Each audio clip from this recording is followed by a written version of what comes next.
Assalamualaikum warahmatullahi wabarakatuh. A'udzu billahi minasyaitonir rajim. Bismillahirrahmanirrahim.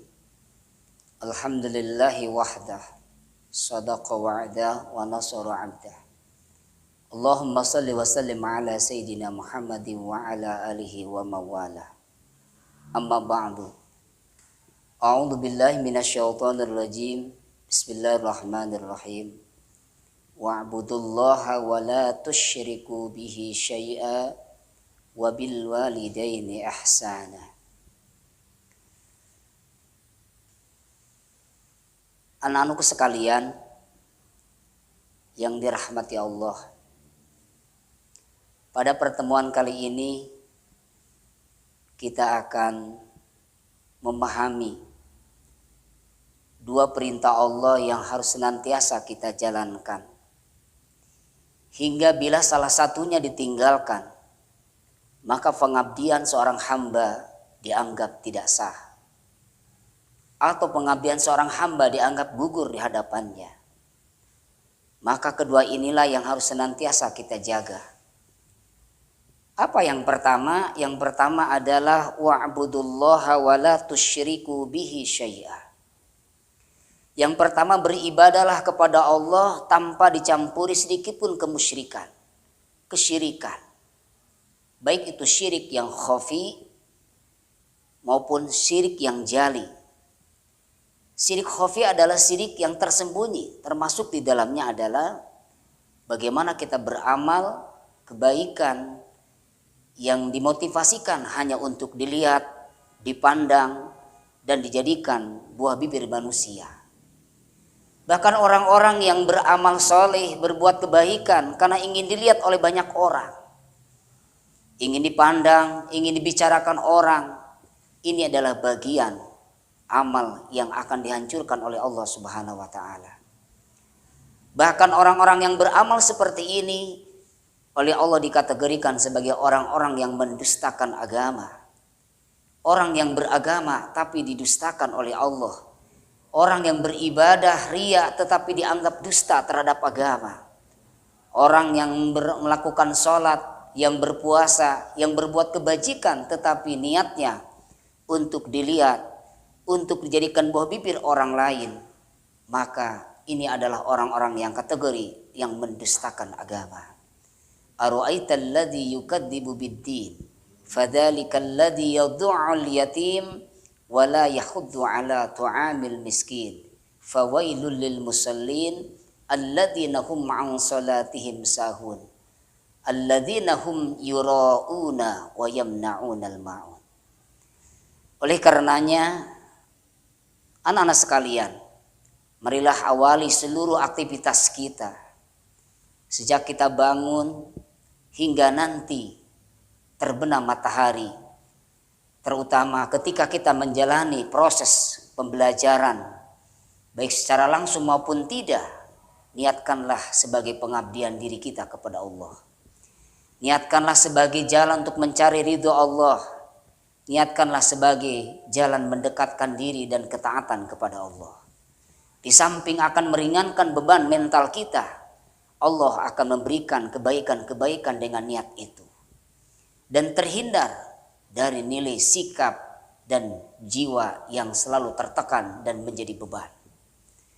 Oleh karenanya seluruh amal-amal yang kita lakukan melalui proses pembelajaran hingga nanti dari awal hingga akhir, niatkanlah, upayakan, niatkan kita, motivasikan dalam diri kita dalam rangka mencari rahmat, ampunan dan ridha Allah. Tentu melalui proses pembelajaran dari guru-guru kita, dari orang tua kita.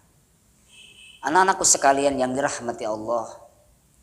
Yang kedua, ibadah tidak diterima oleh Allah tidak hanya sekedar beribadah kepada Allah saja, baik itu yang bersifat vertikal maupun horizontal.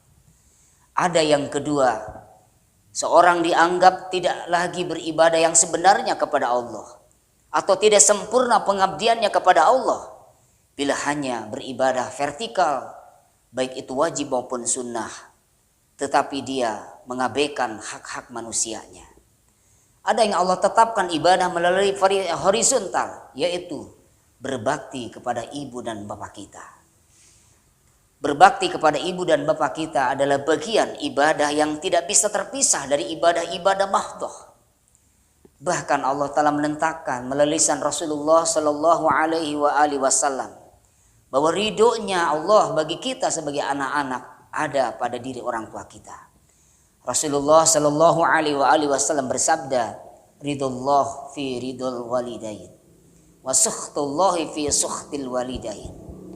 Ridho Allah sangat bergantung kepada ridho orang tua kita. Bila orang tua ridho, bila orang tua kita senang, maka sesungguhnya Allah telah memberikan keriduan dan kebahagiaan bagi kita. Tetapi bila sebaliknya, orang tua kita marah, benci, murka karena akibat perbuatan-perbuatan kita yang tidak taat, yang tidak hormat, yang tidak memberikan kemudahan bagi mereka, yang tidak membantu segala kebutuhannya yang kita mampu, maka sesungguhnya ketika mereka marah, ketika mereka murka sama kita, itulah sesungguhnya murka dan marahnya Allah kepada kita. Anak-anak sekalian, perlu diingat bahwa kemurkaan Allah bila sudah sampai kepada hambanya melalui orang tua kita, maka kehidupan kita akan senantiasa dalam kehidupan yang sangat sempit. Kehidupan yang serba sulit. Kehidupan yang tidak akan mendapatkan ketenangan. Kehidupan yang tidak akan mendapatkan kebahagiaan. Kehidupan yang tidak akan mendapatkan ketentraman. Meski dalam realitanya dia berkecukupan harta. Dia punya pangkat yang sangat tinggi, rumah yang mewah, bahkan segala fasilitas sudah dia dapatkan. Tetapi bila orang tuanya pernah dikecewakan, pernah disakiti, dan tidak meminta maaf, maka jangan kehidupan yang akan dia alami, yang dia akan jalani adalah kehidupan yang selalu dirundung dengan kegersahan. Kehidupan yang serba susah, tidak ada ketenangan, bahkan hidup penuh dengan kecemasan dan ketakutan. Oleh karenanya, marilah kita berbakti, hormati. Bagaimana kita berbakti dan berbuat baik, birrul walidain kepada ibu bapak kita.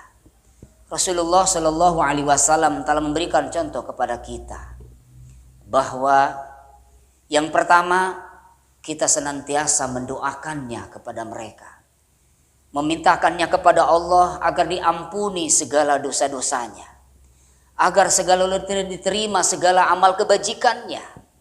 Mereka telah mengurus kita mulai dari kandungan, kemudian melahirkan, dan mereka merasakan bagaimana penderitaan mengurus kita. Wahnan ala wahnin, mereka memikul berbagai kesusahan hidup kita. Maka sewajarnya kita berbakti kepada mereka diawali dengan senantiasa tidak meninggalkan memintakan ampunan kepada Allah untuk kedua orang tua kita. Memintakan rahmatnya, memintakan kasih sayangnya seperti Allah telah memberikan kasih sayang penuh kepada mereka, kepada kita. Ini yang pertama.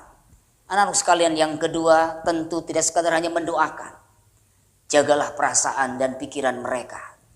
Jangan bikin mereka menjadi cemas dan takut dengan segala aktivitas kita ketika kita tidak ada di hadapannya. Semoga Allah memberikan taufik hidayah kepada kita semua dan menjadikan anak-anak kita yang selalu berbakti kepada Allah dan Rasul-Nya, sehingga kita mendapatkan kehidupan yang bahagia dunia dan akhirat. Billahi sabilillah. Assalamualaikum warahmatullahi wabarakatuh.